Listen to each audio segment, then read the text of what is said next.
आपने कहा कि ब्राह्मण को ही सर्वश्रेष्ठ कहने का प्रावधान दिया है। यदि हम सनातन वैदिक धर्म के मूल में जाएं तो हमें स्कंद पुराण में एक श्लोक आता है, जन्मना जायते शूद्रः संस्कारात् भवेद द्विजः वेद पाठात् भवेद विप्रा ब्रह्म जानात् इति ब्राह्मणः। जन्म से प्रत्येक व्यक्ति शूद्र होता है, कर्म से वह द्विज होता है, संस्कारात् भवेद द्विजः संस्कारों से वह द्विज होता है, वेद पाठात् भवेद विप्रा वेद पढ़ने वाला विप्र होता है, ब्रह्म जानात् इति ब्राह्मणः ब्रह्म को जानने वाला ब्राह्मण होता है।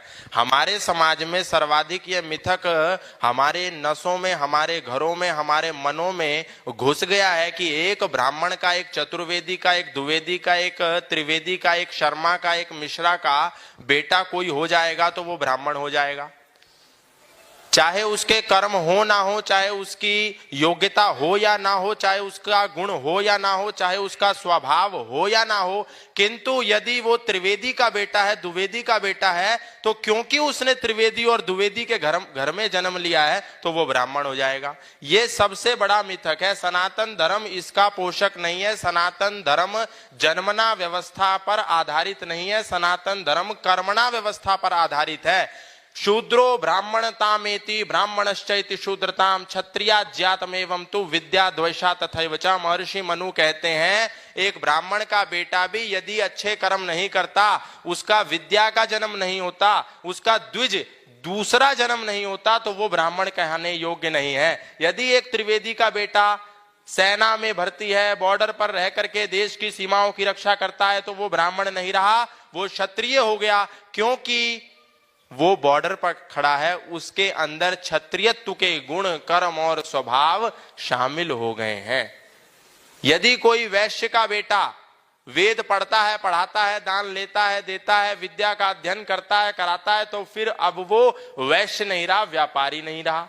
मतलब हमारे सनातन धर्म में नीचे से ऊपर उठने की परंपरा भी है और ऊपर से नीचे गिरने की परंपरा भी है। आज का जो विषय है मनुस्मृति, मनुस्मृति मानवता का संविधान। एक तो है ये मानवता का संविधान और एक है ये भारत का संविधान। अच्छा ये बताओ, भारत के संविधान के अनुसार यदि कोई व्यक्ति देश का राष्ट्रपति बन गया और वो किसी दलित का पुत्र है, क्या वो दलित हो गया या वो राजा हो गया? उसको आज भी कह रहे हैं कि दलित, हमारे राष्ट्रपति दलित। अब वो दलित कहां से रहा? और हमारा जो मनुस्मृति, जो मानवता का संविधान है, इसके अनुसार यदि कोई शूद्र के घर में, मोची के घर में कोई बच्चा पैदा हुआ और अब वो वेद पढ़ने लगा, वेद पढ़ाने लगा, मंत्र बोलने लगा, मंत्र सुनाने लगा, तो क्या वो शूद्र रहेगा?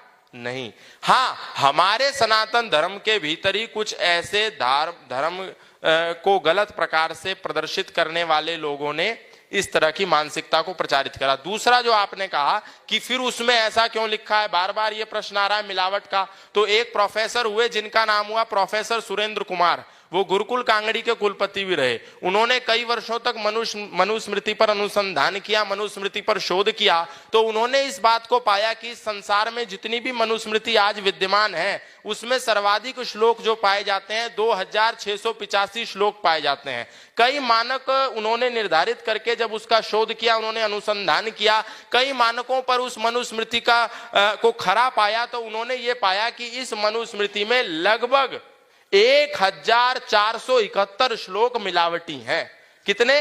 1471 श्लोक। कितने श्लोकों में से? 2685 में से 1471 श्लोक मिलावटी हैं, यानी केवल और केवल 12014 श्लोक ही मूल हैं। और एक बात आप जानकर के आश्चर्य होंगे, जितनी भी टिप्पणियां अंबेडकर जी ने मनुस्मृति पर करी हैं, अंबेडकर जी ने जिन मनुस्मृति के उदाहरणों को लेकर के महर्षि मनु को गाली दी है, अंबेडकर जी ने या जितने भी भीम और मीमवादियों ने श्लोकों का उदाहरण लेकर के महर्षि मनु के पुतलों को फूका है और मनुस्मृति को जलाया है, उन श्लोकों में 88% प्रमाण उन्होंने इन्हीं 14,071 मिलावटी श्लोकों से लिए हैं। 12,014 श्लोकों को तो उन्होंने 1471 जो मिलावटी श्लोक हैं उनमें से उन्होंने उदाहरण लिए हैं 88%, और 1214 श्लोकों तक तो वो गए ही नहीं। और जो एक बात